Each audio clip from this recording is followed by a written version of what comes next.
Badan Pengawas Pemilihan Umum atau Bawaslu Purwakarta sedang dirundung duka.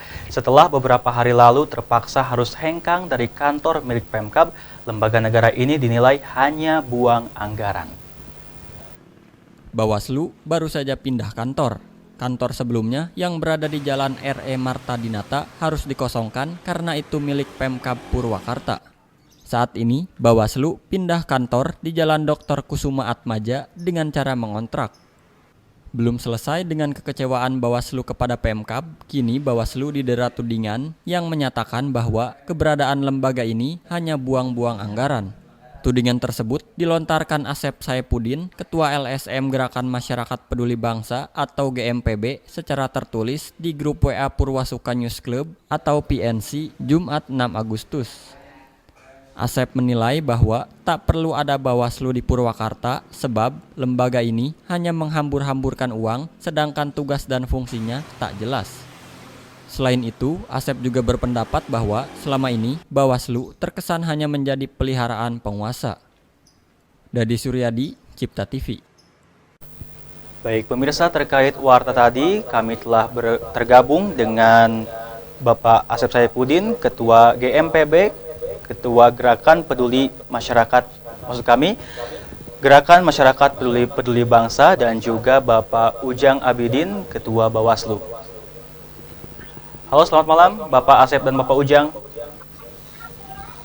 Selamat malam. Ya, selamat malam. Assalamualaikum warahmatullahi wabarakatuh. Waalaikumsalam Bapak. Baik, saya terlebih dulu akan bertanya kepada Bapak Asep Saipudin. Pak Asep, Anda mengatakan bahwa kehadiran Bawaslu hanya sekedar buang-buang anggaran. Tupoksinya tidak jelas dan dikatakan juga sebagai piaraan penguasa. Kenapa Anda berani mengeluarkan statement seperti itu, Pak? Ya, kenyataannya kan seperti itu. Selama ini aduan-aduan dari masyarakat tidak jelas ya disikapi oleh Bawaslu. Aduan masyarakat seperti apa, Pak? Ya. Aduan masyarakat seperti apa yang diterima Bapak? Ya kan banyak ya. Entah di pemilu, pilkada, itu nggak jelas. Kelanjutannya nggak jelas.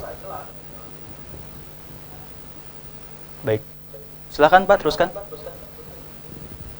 Ya. Ya, silakan Terus diteruskan pendapat Bapak tentang ini. Nah, terus kenapa saya bilang itu terkesan jadi pihak penguasa? Ya kalau ibaratkan hewan peliharaan, kalau nggak suka ya pasti diusir, kalau nggak diusir paling dijual, gitu kan? Nah ini seperti ini kan terjadi sekarang. Nah, contohnya Pak? Terjadi kan? Ya sekarang kan diusir. Mungkin penguasa dulu lagi dengan Bawaslu. Ini diusir atau dijual saya kurang tahu juga. Tapi yang ngeri-ngeri katanya diusir gitu. Nah ini juga saya curiga. Dari mana Bapak tahu ini hanya itu diusir, Pak? Ya kenapa? Baik. Dari mana Bapak tahu diusir? Dari siapa maksudnya, Pak? Dari media kan judulnya ngeri sekali. Katanya bahwa Bawaslu diusir oleh pemerintah daerah, dalam hal ini bupati. Nah, gitu. Jadi kesannya jadi seperti peliharaan. Ketika sudah tidak perlu, dibuang. Nah, seperti itu. Oke, baik. Pak Ujang Abidin, bagaimana tanggapan Anda terkait statement yang disampaikan oleh Bapak Asep Saipudin yang katanya Bawaslu hanya buang-buang anggaran, tupoksinya tidak jelas, dan piaraan penguasa, Pak? Ya, terima kasih. Terima kasih atas perhatiannya pada Bawaslu, bahwa Bawaslu itu adalah lembaga negara yang permanen, yang kemudian juga sentralistik dari Bawaslu RI, kemudian juga Bawaslu Provinsi dan juga Bawaslu Kabupaten. Seperti halnya KPU RI, kemudian juga KPU Provinsi dan juga KPU Kabupaten. Dan itu tertera dalam Undang-Undang 7 tahun 2017. Dan kami di Bawaslu itu juga baru tahun 2018 pasca pilkada, karena waktu pilkada kemarin Purwakarta itu posisinya masih Panwaslu, artinya masih ad hoc posisinya. Sedangkan ketika proses pemilu kami berubah nama menjadi Badan Pengawas Pemilu. Dan perlu diketahui bahwa Bawaslu ini bertanggung jawab bukan kepada Pemda, karena Pemda bukan bawahan Bawaslu, tapi Bawaslu bertanggung jawab kepada Bawaslu Provinsi sampai kepada Bawaslu RI, karena itu adalah amanat undang-undang. Nah, ketika dan ini di seluruh Indonesia ada, bukan saja di Purwakarta, sehingga amanatnya juga jelas, amanat undang-undang. Bukan saja di Kabupaten Purwakarta, tapi di seluruh kabupaten se-Indonesia. Dan hal ini juga bahwa kami koordinasi kepada Pemda seperti halnya garis koordinasi saja, bukan kemudian Bawaslu itu di bawah Pemda. Nah, terkait kemarin yang rame kaitan dengan sekretariat Bawaslu, bahwa undang-undang itu mengamanatkan kepada pemerintah daerah untuk memfasilitasi baik itu KPU maupun Bawaslu. Seperti halnya Tapi kenapa Pak, mohon maaf saya potong, tapi kenapa ya, harus pindah atau terusir Pak? Katakan seperti itu. oh iya, kaitan dengan proses kepindahan, bahwa Bawaslu itu berbeda dengan KPU. Kalau KPU itu permanennya sejak tahun 2004, artinya sudah lama, sehingga kantornya juga sudah relatif lama. Walaupun KPU Purwakarta juga masih pinjam pakai kantornya, dan itu adalah kantor milik Pemda. Nah, untuk Purwakarta dan untuk seluruh Indonesia, Bawaslu itu baru tahun 2018 kemarin, artinya baru 3 tahun. Nah, alokasi anggaran itu juga di samping Pemda juga memfasilitasi sifatnya, tapi juga di sisi lain juga kami ada alokasi anggaran, yaitu di APBN untuk sewa, karena posisinya juga belum betul-betul permanen di sekretariatnya, maka kami juga ada alokasi untuk sewa kantor. Nah, ketika posisi Bawaslu ini di tahun 2019, proses tahapan pemilu, kami berkoordinasi dengan Pemda untuk minta lokasi atau tempat yang strategis kalau misalkan Pemda itu ada tempat yang strategis. Nah, ketika komunikasi disetujui oleh pemerintah daerah, ada tempat yang itu bekas Bapenda di Jalan Tengah, yang kemudian juga kami membuat kesepakatan dan MOU. Dari MOU itu pinjam pakainya selama 1 tahun, tahun 2019 sampai tahun 2020. Nah, tahun 2020 itu dialokasikan untuk Pak Ujang masih bersama kami? apakah kemudian akan dibangun oleh Diskominfo atau kami masih tetap akan memperpanjang MOU dengan pemerintah daerah. Baik Nah, Pak, kata Bupati, saya juga silahkan ditempati kembali dulu, bertanya kepada karena Pak Asep kondisinya Saifuddin juga ya. sedang COVID, maka Oke, silakan Pak, teruskan.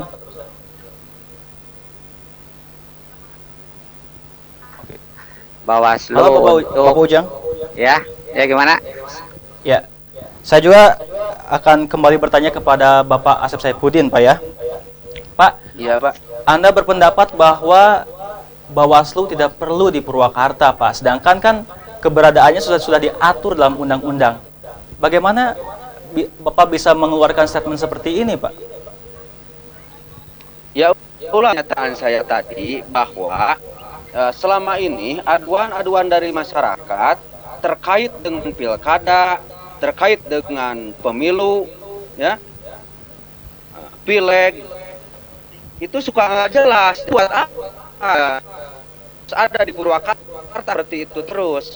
Mendingan nggak ada, hambur-hambur duit negara juga. Apalagi sekarang ketika tidak dipasi oleh pemerintah daerah kantornya, kan merengek-merengek juga, gitu kan? Makanya saya juga tanya, apakah ada anggaran untuk sekretariatan Bawaslu Purwakarta dari negara, baik pemerintah daerah, provinsi ataupun pusat? Saya tanya juga ke Ketua Bawaslu, mumpung ada nih. Ya. Baik, silakan Pak. Halo? Apa yang mau terima ditanyakan? kasih. Bisa dengar? Ya, bisa.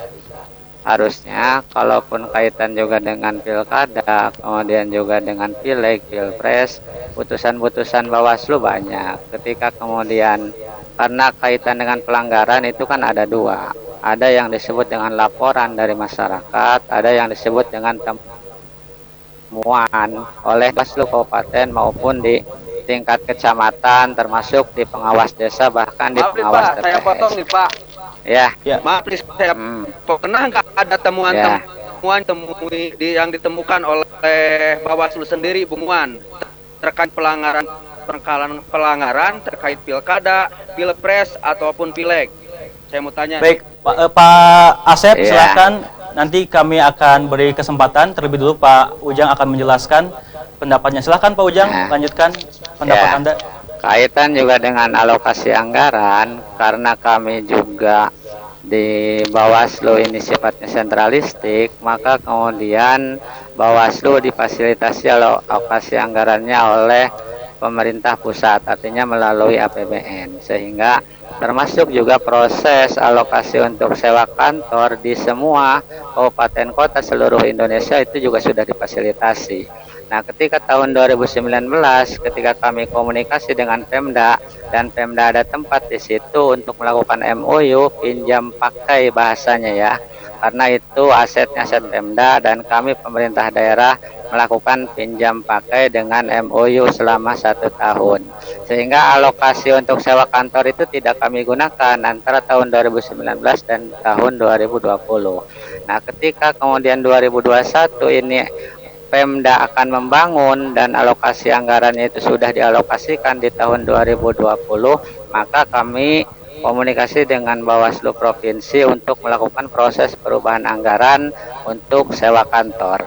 Dan alhamdulillah kemudian tidak perlu lama, selama 2 minggu kemudian dialokasikan oleh provinsi dan kami sewa kantor di Jalan Mr. Kusuma Atmaja.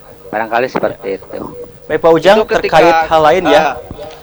Baik, Ya, Itu gimana? ketika tidak digunakan itu di kas negara atau masih ada di kas Bawaslu? Saya mau tanya nih. silakan Pak Ujang tanggapi. Kalau tidak digunakan berarti kan kami tidak mengajukan. Kalau tidak mengajukan berarti tidak ada alokasi anggaran. Kami mengajukan alokasi anggaran itu sesuai dengan kebutuhan kami, baik itu belanja langsung maupun belanja tidak langsung. Dan itu sifatnya seperti itu semua instansi negara. Artinya bahwa kalau misalkan saat ini ada keperluan, maka ada proses perubahan anggaran, termasuk juga untuk sewa kantor saat ini. Tahun 2021 kami sebetulnya tidak mengalokasikan, tapi karena kondisi kemudian tempat kami juga oleh Pemda akan dibangun, maka kami komunikasi dengan provinsi dan kemudian ada perubahan anggaran dan dialokasikan untuk tahun 2021. Baik Pak Ujang, terkait hal lain Pak, masih banyak sebagian masyarakat yang mengetahui Bawaslu hanya berkaitan dengan pemilihan umum. Sedangkan lembaga ini ya. kan lembaga permanen. Nah, kenapa Pak bisa seperti itu Pak?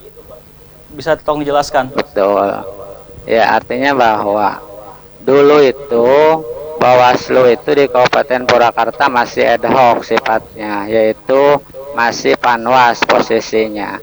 Dan setelah 2 bulan pasca pemilihan atau pemilu itu dibubarkan, baik di tingkat kecamatan maupun juga di tingkat kabupaten.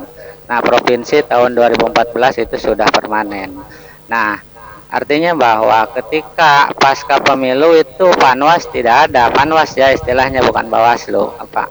Nah, untuk tahun 2017 karena undang-undangnya pun juga sama dengan KPU dan ditetapkan kemudian Bawaslu itu tahun 2018 permanennya, maka kemudian walaupun tidak ada tahapan tetap kemudian Bawaslu itu masih ada posisinya. Nah, apa saja kemudian kerja-kerja Bawaslu di luar tahapan kepemiluan? Pertama, kami juga menyiapkan proses kaderisasi. Ada program-program sekolah pengawasan partisipatif. Kami juga menyiapkan sehingga ketika tahun 2024 betul-betul pemilih itu pemilih aktif, bukan pemilih pasif. Pemilih aktif dan pemilih pasif. Pertama, pemilih pasif itu hanya datang ke TPS, setelah itu kemudian mereka melakukan aktivitas. Nah, harapan kami dengan ditetapkannya Bawaslu menjadi permanen, banyak kemudian masyarakat Purwakarta yang menjadi pemilih aktif. Pemilih yang ketika terjadi pelanggaran, indikasi pelanggaran, mereka berani melaporkan, tidak takut terintimidasi oleh calon, kemudian juga oleh tim sukses. Mereka aktif dan mengetahui mana-mana jenis pelanggaran, mana yang kemudian bukan pelanggaran. Baik Pak Ujang, apakah segala laporan yang diajukan ke Bawaslu akan dilayani tanpa pandang bulu? Setiap tahapan ya, karena nanti Laporan, ada Pak, yang disebut tahapan, iya, ada tahapan, ada yang kemudian non tahapan. Seketika tahapan itu adalah kewenangan kami dalam proses melakukan kerja-kerja pengawasan. Bukan saja laporan, tapi kemudian juga ada temuan-temuan yang kemudian dilakukan oleh kami sebagai badan pengawas pemilu. Nah, ketika kemudian terjadi laporan atau kemudian terjadi temuan, maka kemudian itu akan diproses sesuai dengan perundang-undangan. Karena kami pun juga diawasi oleh lembaga etik penyelenggara pemilu atau DKPP.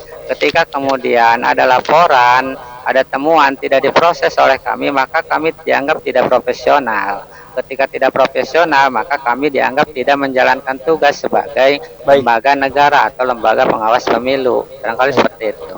Ya. Saya juga akan bertanya kepada Pak Asep Saifuddin, Pak. Apa yang ingin Anda sampaikan kepada Bawaslu? Ini saya mau tanya kepada Bawaslu, kenapa memilih untuk MOU pinjam pakai dengan pemerintah daerah? Bukankah pemerintah daerah itu adalah berkuasanya adalah bupati? Tahu sendiri kan bupati itu adalah jabatan politik.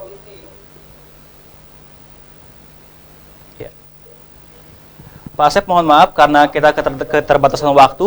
Apa yang ingin Anda sampaikan kepada Bawaslu? Harapan Anda, Pak, bukan pertanyaan.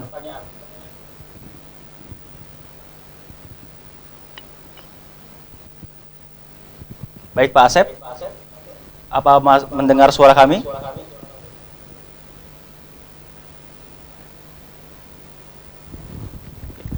Pak Asep, halo.